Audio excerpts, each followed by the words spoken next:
नमस्कार once again, good morning to all of you. जैसे कि मेरे पिछले वीडियो में आपने देखा कि हमने एत्र वर्ब के बारे में चर्चा की। अब हम जो दूसरी वर्ब के बारे में चर्चा कर रहे हैं फ्रेंच ग्रामर की, जो ये वर्ब भी बहुत आवश्यक है क्योंकि इस वर्ब की मदद से हम पास्ट टेंस और फ्यूचर टेंस बनाते हैं। यानी ये ऑक्सिलरी वर्ब है ये भी और एत्र वर्ब भी, दोनों ही हेल्पिंग वर्ब भी है, लेकिन प्रेजेंट टेंस में हम इनका उपयोग किसी और तरीके से करते हैं। और जैसे मैंने पिछले वीडियो में आपको बताया कि फ्रेंच में 3 ग्रुप्स हैं वर्ब्स के। First is ER ending, second is RE ending and IR ending and third is RE ending. तो इस RE एंडिंग वर्ब का हमने एक वर्ब देख ली एत्र, जिसका मतलब था, इसका मीनिंग है टू बी यानी होना। अब हम सीख रहे हैं avoir वर्ब। जैसे कि मैंने आपको बताया था कि किसी भी वर्ब को कॉन्जुगेट करने के लिए हमें एज सब्जेक्ट प्रोनाउंस की आवश्यकता होती है, जो कि आपने पिछले वीडियो में भी देखा। और उसके साथ साथ हमें वर्ब की आवश्यकता होती है प्लस एक ऑब्जेक्ट भी। जैसे हमें छोटे छोटे सेंटेंसेस बनाना है तो हमें subject plus verb plus object की आवश्यकता होगी। अब ये जो है ये हमारे 8 सब्जेक्ट प्रोनाउन हैं, ज, त्यू, इल, एल, नू, वू, इल एंड एल। मैं यहाँ पर इस एस को प्रोनाउंस नहीं कर रहा हूँ। जैसे मैंने आपको पिछले वीडियो में भी बताया कि last letter of a word या किसी नाउन का, एडजेक्टिव का, वर्ब का अगर वो कंसोनेंट है तो we do not pronounce it, it remains mute, वो साइलेंट रहता है। अब हम यहाँ पर देखते हैं कि JE बिकम्स J अपोस्ट्रोफ। क्यों? क्योंकि JE अगर यहाँ पर एक वॉवेल है तो it becomes J apostrophe.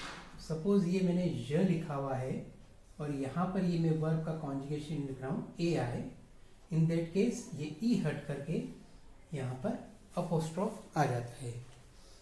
French में अपोस्ट्रोफ का मतलब ये होता है कि यहाँ पर कोई एक वॉवेल रहा होगा पहले, लेकिन फ्रेंच में सिर्फ 2 वॉवेल हैं जो डिसअपियर होते हैं और वहाँ पर एक अपोस्ट्रोफी लग जाता है। तो पहला तो E है और दूसरा है A, वो सिर्फ LA के साथ होता है। ला करके जो डेफिनेट आर्टिकल है, जैसे आपने पिछले वीडियोस में देखा, ला, जैसे मैं लिख रहा हूँ ला एन, लेंथ, द इंडिया। अब मैं इस A को काट करके यहाँ पर अपोस्ट्रोफी लगा दूंगा, या मैं लेकोल लिखूं, स्कूल, लेकोल, ये भी एक वॉवेल है E, तो यहाँ पर भी अपोस्ट्रोफी लग जा रहा है और वो जो A है वो अपने आप को डिलीट कर दे रहा है। तो फ्रेंच में हमें ये बात ध्यान रखना पड़ेगा कि पहली बात तो अपोस्ट्रोफी का मतलब कि वहाँ पर कोई एक वॉवेल रहा होगा, और दूसरा ये कि हम जो 2 वॉवेल्स को डिलीट करते हैं या इरेज करते हैं वो E और A है। एक और कंडीशन है, वहाँ पर I डिलीट होता है, वो सिर्फ एक ही जगह पर होता है जब हम बोलते हैं सिल वो प्ले। एक आपने अभी हमें ग्रीटिंग्स भी सीखना है, सिल, normally it is written like this, C and L, if it, okay, सिल। वो हम जब ग्रीटिंग्स के बारे में बात करेंगे तब मैं आपको इस ग्रीटिंग के बारे में बताऊंगा, लेकिन फिलहाल हम देख रहे हैं कि यहाँ पर E और A ही गायब हो रहा है। तो यहाँ पर भी पहले आपने देखा था एत्र वर्ब में E लिखा हुआ था, लेकिन चूंकि AI एक वॉवेल से शुरू हो रहा है A, तो हम ये E को काट करके, डिलीट करके, इरेज करके यहाँ पर एक अपोस्ट्रोफी लगा दे रहे हैं।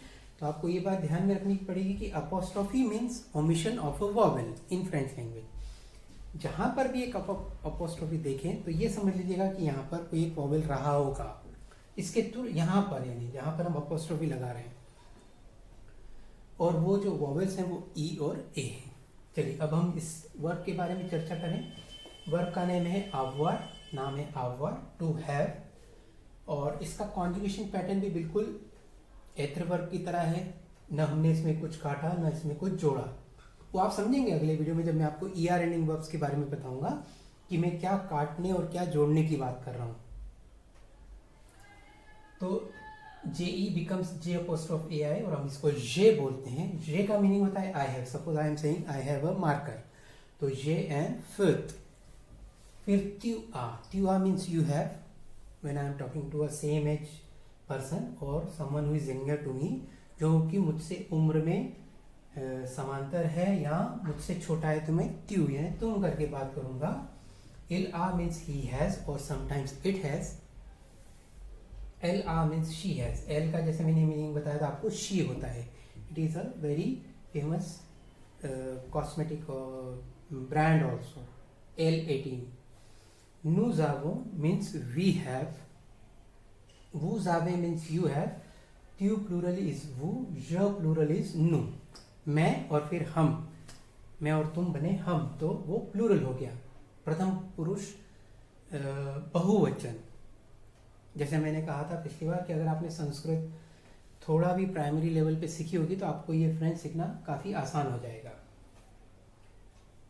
दूसरा है त्यू का प्लूरल वो. इल means he, third person singular masculine. Third person plural masculine is इल. मैं एस को अभी प्रोनाउंस नहीं कर रहा हूँ, लेकिन अभी थोड़ी देर में करूँगा, क्योंकि यहाँ पर मैंने जैसे पहले बताया था अब एक वॉवेल आ गया, इसीलिए मैंने ये एक ब्रिज, एक साइन बनाया कि इन दोनों को मुझे जोड़ करके बोलना है. फ्रेंच में we call it liaison. Liaison means connection. L आ और इसका जो प्लूरल हो रहा है एल जोन. अब मैं यहाँ पर जो का शब्द निकाल रहा हूँ, ज. क्यों? क्योंकि जब एस दो वॉवेल्स के बीच में आ रहा है तो हम उसको ज की तरह उच्चारित करते हैं, प्रोनाउंस करते हैं. इंग्लिश में भी जैसे यूज, डिफ्यूज, रिफ्यूज. हम ये ध्यान नहीं देते हैं छोटी छोटी बातों को कि क्यों हो रहा है ऐसा, लेकिन आज से हम इन बातों पर गौर करना शुरू करेंगे. तो ये का प्लूरल है नूज आवो. त्युआ का प्लूरल है वूज आवे. इल आ का प्लूरल है इल्जो. एल आ का प्लूरल है एल्जो. ओके, अब मैं यहाँ पर जो ज का शब्द निकाल रहा हूँ, जैसे use, refuse. Okay, same way. अब हम ये आवर वर्ब यूज कहाँ करते हैं? जैसे एत्र वर्ब हमने बताया कि हम नेशनलिटी, प्रोफेशन, आउटलुक, क्वालिटीज या किसी का किस मानसिक अवस्था में है, state of mind, he is happy और शी इज अनहैप्पी. ओके, उसके लिए हम एत्र वर्ब को यूज करते हैं. अब आवर वर्ब का यूज हम कहाँ करते हैं? आवर वर्ब का प्रेजेंट टेंस में, अभी मैं पास्ट में नहीं बता रहा हूँ, अभी प्रेजेंट टेंस में ये है कि हम एज बताने के लिए आवर वर्ब का यूज करते हैं. जैसे ये these on, I am 10 years old. I am just giving you an example.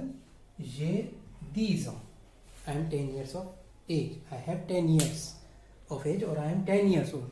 In English normally we use एत्र वर्ब. वहाँ पर हम एत्र वर्ब यूज करते हैं इंग्लिश में एज बताने के लिए, लेकिन यहाँ पर हम आवर वर्ब यूज कर रहे हैं. और एक दूसरा जहाँ पर यूज करते हैं हम प्रेजेंट टेंस में, मैं बात कर रहा हूँ आवर वर्ब की, वो पोजीशन के लिए. सपोज आई एम सेइंग ये एन फत्र. फत्र मीन्स मार्कर, जिससे कि मैं अभी लिख रहा हूँ फत्र. ये एन फत्र, I have a marker pen.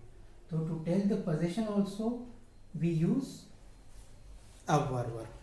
तो आप इन दोनों दो वीडियो जो अभी अभी आज मैं अपलोड कर रहा हूँ उन्हें बहुत अच्छे से देखें और 2-3 बार देखें, ताकि चीज़ें, things get clear to you कि हम एत्र और आवर वर्ब कहाँ पर और कैसे यूज़ करते हैं और क्यों यूज़ करते हैं, उनका जो इस्तेमाल है वो कैसे होता है, क्यों होता है, किन चीज़ों को बताने के लिए किया जाता है. क्योंकि ये जो दो वर्ब हैं सबसे पहले घबराती हैं फ्रेंच में सीखने के लिए, क्योंकि स्टूडेंट्स को ये जो फॉर्मेशन है वो याद नहीं होता है इजीलिए. तो मेरा यह अनुरोध रहेगा कि आप एक ही पेज पर 2-3 बार दोनों वर्ब लिखें, उनके इंग्लिश मीनिंग भी लिखें, जो उनका मतलब इंग्लिश में निकल के आता है वो भी लिखें. तो इससे आपको आगे जाके बहुत सहायता मिलेगी. बाकी जो दूसरी वर्ब्स हैं उनका कॉन्जुगेशन थोड़ा आसान है बनिस्बत की एत्र और आवर के. तो आपको ये वीडियो कैसा लगा आप बताइएगा. वीडियो को लाइक शेयर ज़रूर करें और आगे आने वाले वीडियोस की जानकारी के लिए आप चैनल को सब्सक्राइब भी करें और हमारा जो वेबसाइट है उसे भी आप विज़िट कर सकते हैं. हमारी जो इंस्टीट्यूट है उसका नाम है स्पीक फ्रेंच और हम इंदौर में स्थित हैं. धन्यवाद. आपका दिन शुभ हो.